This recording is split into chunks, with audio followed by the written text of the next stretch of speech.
রাইতের যখন 9:40 মনটা আসলে একটু উড়ু করতেছিল, একটু বাইরে যাব। তো আর কি করে, একটু বাইরে বের হইলাম। বের হয়ে ভাবলাম একটু রাস্তা ফ্রি আছে, একটু ভিডিও করতে করতে সামনে যাই। এসে দেখি রাস্তা মোটামুটি খালি আছে, তো যাচ্ছি। বন্ধু বান্ধব আশেপাশে কেউ নাই, তাই ভাবলাম একটু একাকি ঘুরি। রাস্তায় বেরছি, বাসার সামনে দেখলাম রাস্তা মোটামুটি খালি, কিন্তু একটু সামনে আসার পরে দেখি রাস্তার মধ্যে গাড়ির ব্যাপক চাপ। ঈদের ছুটি কি শেষ নাকি? এই যে অটোওয়ালা, এরা দেশটারে পুরো খায় ফেলাইতেছে। উল্টা পাল্টা যেমনে মন চাই, যেদিক দিয়ে মন চাই এই দিক দিয়ে চলে আসে। তো যাই হোক, একটু ঘুরতে যখন বেরিয়েছি, একটু ঘুরবো, রাস্তা দিয়ে ঘুরবো, অন্য কোথাও যাবো না। রাস্তা দিয়ে একটু ঘুরে টুরে বাসায় চলে যাবো। কিন্তু গাড়ির যে লাইটের আলো দেখতেছি, ফগ লাইট, খালি মোটর সাইকেলের ফগ লাইট লাগাইলেই মামলা। আর এদিক দিয়ে যে বাস, ট্রাক, অটোর মধ্যে যে ফগ লাইটগুলো লাগানো থাকে, এগুলির আলোতে তো চোখে দেখাই যায় না। আর বড় বড় গাড়ির কথা তো বাদই দিলাম, কারণ আমরা ছোট গাড়ি, আমগুলো মাথা ব্যথা বেশি পুলিশের থাকে। এই লেগুনার যাত্রীগুলো আমার আসলে একটু ভিডিও করি, ক্যামেরা বলতে মোবাইল দিয়ে হা করে তাকায় ছিল। আর যে রাস্তার মধ্যে ঢুকছি, ইন্নানিল্লাহ, আল্লাহ বাঁচায় রাখলে এই রাস্তা দিয়ে সচরাচর যাতে না যাওয়া লাগে। এটা হইতেছে ঢাকা সিলেট মহাসড়ক। দিকটা গাড়ি চালানোটাই খুব কষ্টকর হয়ে গেছিল। রাস্তার এমন বাজে অবস্থা, উঁচা নিচা, আদ্রা খাদ্রা।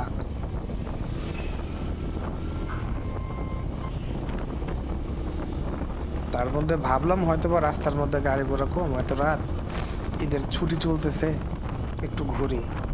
ঈদের গাড়ির এত চাপ, ঈদের ছুটি কি শেষ নাকি সেটাই বুঝতেছি না। রাস্তা ক্যামেরায় দেখা যায় কিনা আসলে জানি না। রাস্তার অবস্থা খুব ভয়াবহ, মনে হয় যে সমুদ্রের মধ্যে আমি বাইক চালাইতেছি, যে ঝাঁকি লাগতেছে।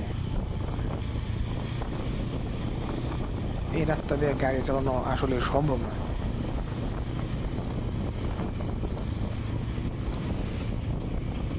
কত বড় বড় গর্ত, আর কি উঁচা নিচা, বাবা রে বাবা।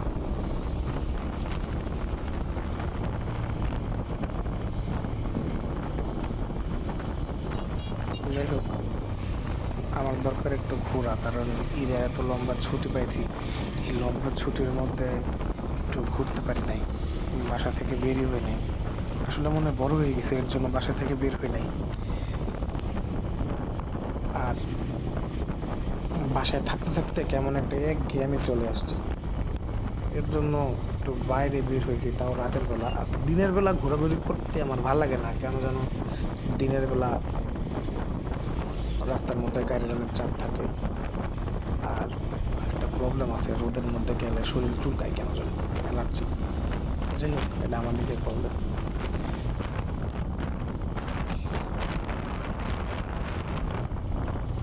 এই যে রাস্তার যে খনাখন্দ অবস্থা, এদিক দিয়া ওরে বাবা রে বাবা, ওরে বাবা, আর এদিকে তো জ্যামই লেগে গেছে। মনে হয় ঈদের ছুটি মোটামুটি শেষ, যে কারণে সবাই বাড়ির দিকে ফিরতেছে আস্তে আস্তে।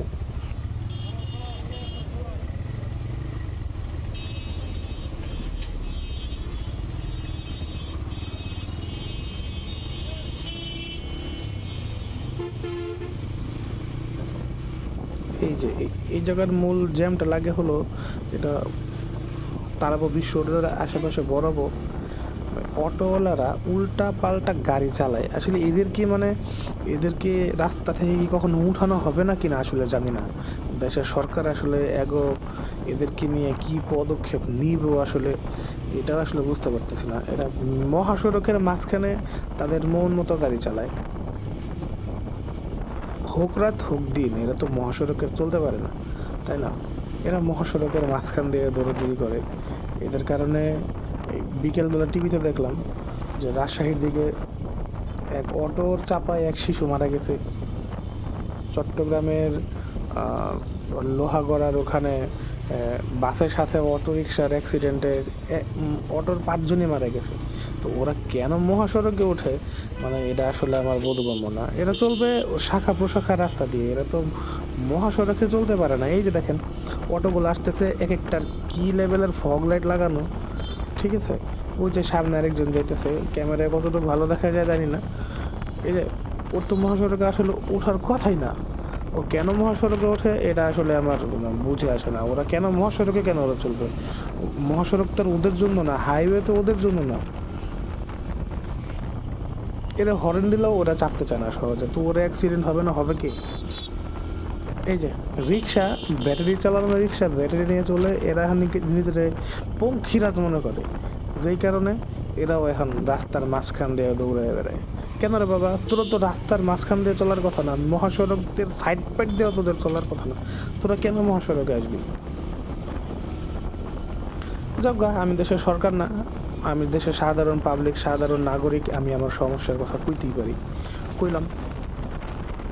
দেশের সরকারের মনে হইলে ওদেরকে মহাসড়ক থেকে সরাইয়া শাখা প্রশাখা সড়কে চলাচলের ব্যবস্থা করে দিব, আর মনে না চলে দেশের মধ্য থেকে বড় বড় ইঞ্জিন চালিত যত গাড়ি আছে সব তুলে দেয়।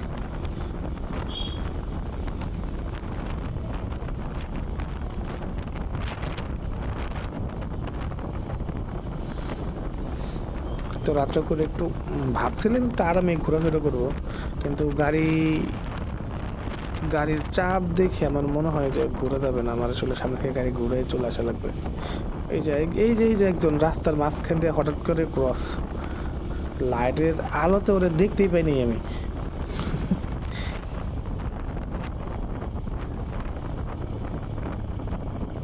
যাই হোক, ওর মতো চলুক, আমি আমার মতো চলি। চোখ কান নাক মুখ সব খোলা রেখে চলতে হইব মেন রোডে এখন চলতে গেলে, কারণ ছাত্ররা দেশ স্বাধীন করার পর থেকেই অটোলারাও নিজের বলে যে তারাও নাকি স্বাধীন, ঠিক আছে। এটা আসলে হাসি পায়। মহাসড়কে তারা স্বাধীন, ঠিক আছে, তারা চলুক, তারা অ্যাক্সিডেন্ট হবে, 250 জন মরবো, তাদের কারণেই মরবো। এই যে হাইওয়েতে এই যে অটো চলে, এইগুলো আসলে চলা উচিত না।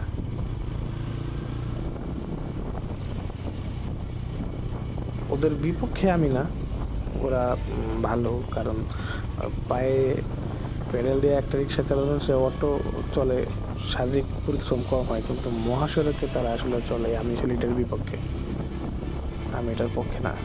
তারা মহাসড়কে কেন চলবে? যাই হোক, আমি আসলে আর গাড়ি বেশি দূর নিয়ে যাব না, কারণ ভাবছিলাম রাস্তা দিয়ে একটু আরামে ঘুরবো। তো রাস্তার যে চাপ, রাস্তার জ্যামজট, এই যে এখান থেকে আবার অনেক বড় জ্যাম শুরু হয়ে গেছে। তো ঈদের ছুটিতে রাস্তার মধ্যে জ্যামজট, তার মানে ঈদের ছুটি শেষ, ঠিক আছে। তো যাই হোক, একটু আর এটা এমন একটা জায়গায় আসছি, এখন ভয় পাইতেছি আমার মোবাইল নিয়ে নিউজটা দৌড় দেয়। এই জায়গা থেকে মোবাইল নিউজটা দৌড় দিলে দৌড়ে ধরতেও পারবো না, কারণ এই চিপাচাপার মধ্যে এটা একটা রিস্কি একটা জায়গা। এই কাশপুর ব্রিজের নিচে, হ্যাঁ, ছিনতাইকারীরা উৎপাইতে থাকে, হয়তো ওরা ওখানে ঈদের ছুটিতে আছে, যে কারণে মোবাইল টোবাইলের আশেপাশে নাই, নাহলে ওরা এখান থেকে মোবাইল খুব ভালোই চিন্তাই করে নিয়ে যায়। তা আমি আশা করবো আমার সকল ফ্যান ফলোয়াররা এই কাশপুরের আশেপাশে আসলে পরে মোবাইল টোবাইল একটু সাবধানে রাখবেন, যাতে করে নিয়ে দৌড় না দিতে পারে, কারণ গেলে নিজেরটাই যাবে।